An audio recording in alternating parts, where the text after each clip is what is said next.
ओम शांति। मुरली की टाइटल है मुरली का वृत्ति चंचल होने का कारण, व्रत में हल्कापन। मुरली की डेट है 6 अगस्त 1972। मुरली नंबर 39। मीठे बाबा प्रश्न करते हैं, परिवर्तन भूमि में आकर अपने परिवर्तन का अनुभव करते हो?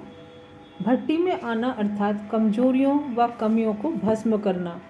तो ऐसे अनुभव करते हो कि कमजोरियों को सदा के लिए किनारा होता जा रहा है।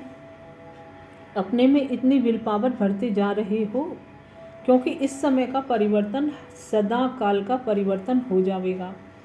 जैसे अग्नि में कोई वस्तु डाली जाती है तो अग्नि में डाली हुई वस्तु का रूप, रंग और कर्तव्य बदल जाता है। वह फिर से पहले वाला नहीं हो सकता। सदा काल के लिए रूप, रंग, कर्तव्य बदल जाएगा। मीठे बाबा कहते हैं, तो ऐसे ही अपने में अनुभव करते हो, कमजोरियों का रूप, रंग बदल रहा है। ऐसा परिवर्तन कर रहे हो। अपने अंदर दृढ़ संकल्प हो कि मुझे परिवर्तित होकर ही जाना है। इस दृढ़ संकल्प की अग्नि, लगन की अग्नि ऐसी तेज प्रज्वलित की है जो इस श्रेष्ठ संकल्प की लगन की अग्नि में पूरी तरह से कमजोरियां भस्म हो जाएं। अगर आग तेज नहीं होती है तो ना पहला रूप रहता, ना परिवर्तन वाला रूप रहता है, बीच में ही अधूरा रह जाता है। तो अपने आप को देखो, इस श्रेष्ठ संकल्प की अग्नि इतनी तेज प्रज्वलित हुई। वह साधारण संकल्प किया है कि हाँ, परिवर्तन कर रहे हैं, प्रयत्न कर रहे हैं, हो ही जाएगा। इनको तीव्र पुरुषार्थी नहीं कहा जाएगा, करके ही दिखाएंगे, इसको कहा जाता है तीव्र पुरुषार्थी।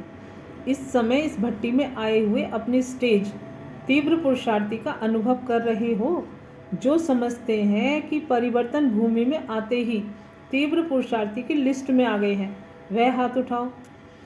तीव्र पुरुषार्थी की अविनाशी छाप लगा ली है।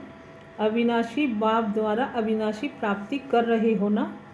जब बाप अविनाशी है तो प्राप्तियां भी अविनाशी हैं।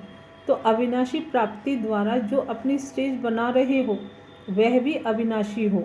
इतनी हिम्मत अपने में समझते हो कि अपनी शुभ वृत्ति द्वारा प्रवृत्ति को, परिस्थिति को, प्रकृति को बदल सकते हो। प्रवृत्ति को, परिस्थिति को, प्रकृति को बदल सकते हो। अगर अपनी वृत्ति श्रेष्ठ है तो इसके आगे प्रवृत्ति व परिस्थिति कोई भी प्रकार का वार नहीं कर सकती, क्योंकि शुभ वृत्ति है ही यह कि मैं मास्टर, सर्वशक्तिवान, नॉलेजफुल हूँ, पावरफुल हूँ। तो क्या अपनी वृत्ति को इतना श्रेष्ठ बनाया है?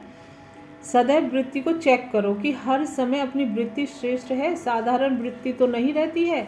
वृत्ति को श्रेष्ठ बनाने के लिए वह प्रवृत्ति में रहते हुए प्रवृत्ति की परिस्थितियों से निवृत्त रहने का क्या साधन अपनाना पड़े। सुनाया था ना कि भक्ति में करते हैं साधना, यहाँ ज्ञान मार्ग में है साधन।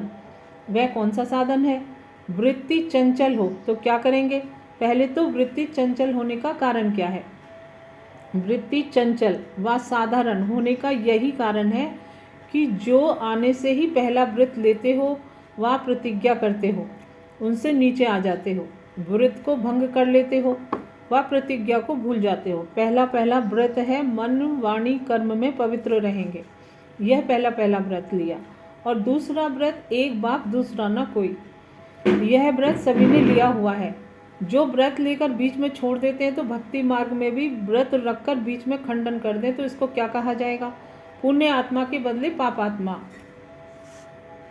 आपने व्रत कहाँ तक धारण किया है? व्रत को सदा कायम रखा जाता है। भक्त लोगों की अगर जान भी चली जाए तो भी व्रत नहीं तोड़ते। तो जब आप लोगों ने आने से ही व्रत धारण कर लिया तो सदैव स्मृति में रखो।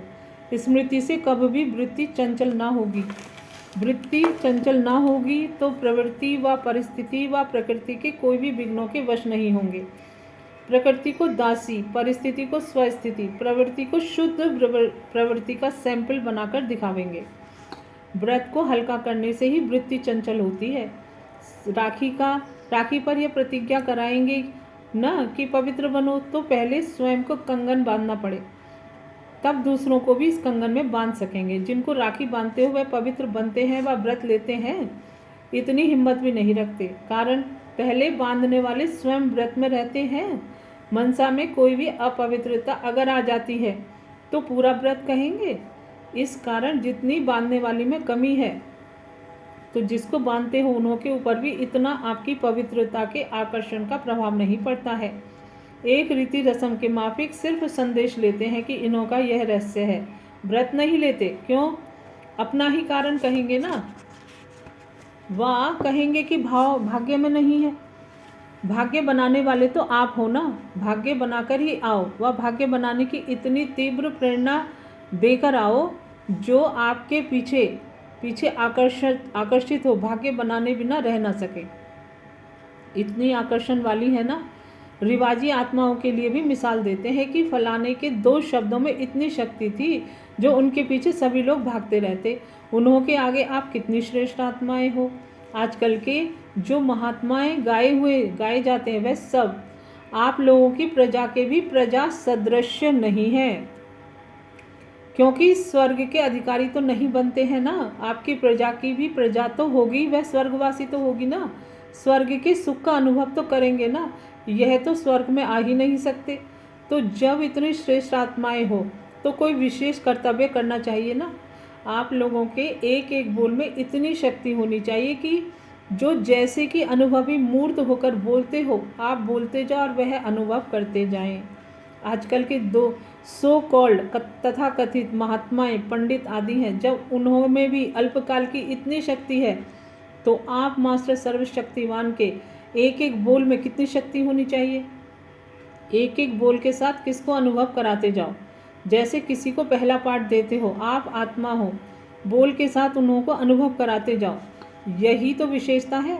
ऐसे ही भाषण करना वह तो और लोग भी करते हैं, उस रीति बोलना यह भी करते हैं, लेकिन जो अन्य लोग नहीं कर सकते हैं वह श्रेष्ठ आत्माएं कर सकते हो। यह अंतर ही इसमें है। तो यह विशेषता प्रैक्टिकल में दिखाई दे। वह कैसे होगी? जब अपने में सर्व विशेषताओं को धारण करो। अपने आप में ही अगर विशेषता को धारण नहीं किया है तो औरों को भी धारणा मूर्त नहीं बना सकते हो। इसलिए वृत्ति को श्रेष्ठ बनाओ। बाप दादा के सम्मुख जो व्रत लिया है उसमें सदा कायम रहो, फिर देखो रिजल्ट क्या निकलती है। जब व्रत लिया है कि एक बाप दूसरा ना कोई, तो फिर बुद्धि क्यों जाती है? यह व्रत लिया है क्या कि दूसरे से सुनेंगे, तुम्ही से सुनेंगे, तुम्ही से बोलेंगे, यह व्रत लिया है, तो फिर दूसरी आत्माओं की तरफ चंचल वृत्ति से देखते ही क्यों हो, वह सुनते ही क्यों हो? जो बाप से सुना है वही बोलना है, फिर और शब्द व व्यर्थ बातें कैसे कर सकते हो? यह तो व्रत को तोड़ना हुआ ना। जब आत्मा अभिमानी हो रहने का व्रत लिया है तो फिर देह को देखते ही क्यों हो? यह व्रत को तोड़ना हुआ ना। अमृत वेले से लेकर अपने आप को चेक करो कि जो व्रत लिया है उस पर चल रहे हैं। संकल्प क्या करना है, वाणी में क्या बोलना है, कर्म करते हुए कैसे कर्म योगी की स्थिति रहेगी, यह व्रत लिया है ना। प्रवृत्ति में रहते कमल पुष्प समान रहेंगे, यह भी व्रत लिया है ना। जो कमल फूल समान होगा वह परिस्थितियों के वश हो सकता है क्या? वह तो न्यारा और प्यारा होना चाहिए।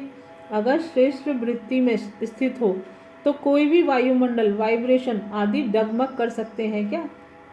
वृत्ति से ही वायुमंडल बनता है। अगर आपकी वृत्ति श्रेष्ठ है तो वृत्ति के आधार से वायुमंडल को शुद्ध बना सकते हो, इतनी पावर है। वह वायुमंडल की पावर तेज है। जिस समय भी कोई वायुमंडल के वश हो जाते हैं, एक होता है मनसा में कमजोरी आई, वहाँ ही उसको समाप्त करना, लेकिन वर्णन भी करते हो, क्या करें वायुमंडल ऐसा है, वायुमंडल के कारण मेरी वृत्ति चंचल हुई। जब यह शब्द बोलते हो उस समय अपने को क्या समझते हो? उस समय कौन सी आत्मा हो? कमजोर आत्मा, अपने आप को भूले हुए हो। लौकिक रूप में भी अपने आप को कोई भूलता है क्या? मैं कौन हूँ, किसका बच्चा हूँ, मेरा ऑक्यूपेशन क्या है? अगर यह किसको भूल जाए तो सभी हंसेंगे ना। उस समय अपने को देखो, क्या हम अपने को, अपने बाप को, अपने पोजीशन को भूल गया? इस व्रत को आप पक्का करो, फिर देखो कैसे सदा के विजयी होते हो। कोई भी बातें हिला नहीं सकेंगी। इस व्रत को बार बार अपनी बुद्धि में रिवाइज करो कि कौन कौन सी प्रतिज्ञा बाप से की है, कौन सा व्रत लिया है, तो फिर यह व्रत रिफ्रेश होगा, स्मृति में रहेगा, और जितना स्मृति में रहेगा उतनी समृद्धि रहेगी। तो अब ऐसा अपने को समर्थ बनाओ। लक्ष्य यह रखना है कि हमको नंबर 1 आना चाहिए। नंबर 1 ग्रुप की यादगार निशानी वरदान भूमि में क्या देकर जाते हो? उस निशानी से नंबर आपे ही सिद्ध हो जाएगा। ऐसी यादगार निशानी देकर जाना। यादगार से उनकी स्मृति आती है ना। ऐसा एग्जाम्पल बनने के लिए फिर विशेष कमाल करनी पड़ी। कोई कमाल की बात करके दिखावेंगे तब तो यादगार बनेगा। जब अब देखेंगे यह ग्रुप कौन सी यादगार निशानी कायम कर सकता है। निशानी भी अविनाशी हो। अब तो अपने में सर्व शक्तियों की प्राप्ति का अनुभव करते हो ना। धारणा मूर्त का पेपर तो यहाँ हो जाता है, बाकी प्रैक्टिकल पेपर परिस्थितियों को सामना करने का वह फिर वहाँ जाकर देना होता है।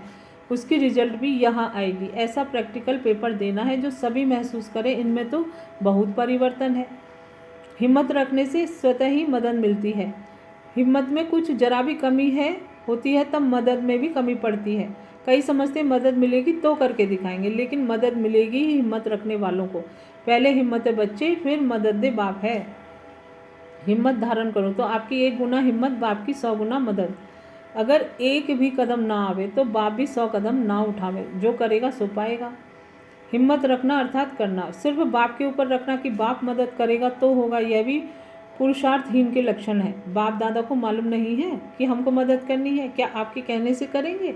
जो कहने से करता है उसको क्या कहा जाता है? जो स्वयं दाता बनकर कर रहे हैं उनको कह करके कराना, यह इंसल्ट नहीं है? देने वाला दाता के आगे 5 पैसे क्या देते हो? तो बाप दादा को भी शिक्षा स्मृति में दिलाते हो कि आपको मदद करनी चाहिए। यह संकल्प कब न रखो, यह तो स्वतः ही प्राप्त होगा। जब अपने को वारिस समझते हो तो वारिस वर्षे के अधिकारी स्वतः ही होते हैं, मांगना नहीं पड़ता। लौकिक में तो उन्हों को स्वार्थ रहता है तब मांगते हैं। यहाँ अपना स्वार्थ ही नहीं, बाकी रखकर क्या करेंगे? इसलिए यह संकल्प रखना भी कमजोरी है। पूरा निश्चय बुद्धि बनना है। बाप हमारा साथी है, बाबा सदा मददगार है। निश्चय बुद्धि विजयंती, ऐसा सदा स्मृति में रखते हुए हर कदम उठाओ तो देखो विजय आपके गले का हार बन जाएगी। जिन्हों के गले में विजय की माला पड़ती वही विजय माला के मन के बनते हैं। अगर अभी विजयी नहीं बनते हो तो विजय माला में नहीं आते। तो यह सदा स्मृति में रखकर कदम उठाओ तो फिर सदा सिद्धि स्वरूप हो जाएंगे। कोई संकल्प व बोल व कर्म सिद्ध न हो, यह हो नहीं सकता। अगर पुरुषार्थ की विधि यथार्थ है तो कोई भी कर्म विधि पूर्वक करने से ही सिद्धि होती है। विधि पूर्वक नहीं करते हो तो सिद्धि भी नहीं होती। विधि पूर्वक का प्रत्यक्ष फल सिद्धि मिलेगी ही। अच्छा, ओम शांति।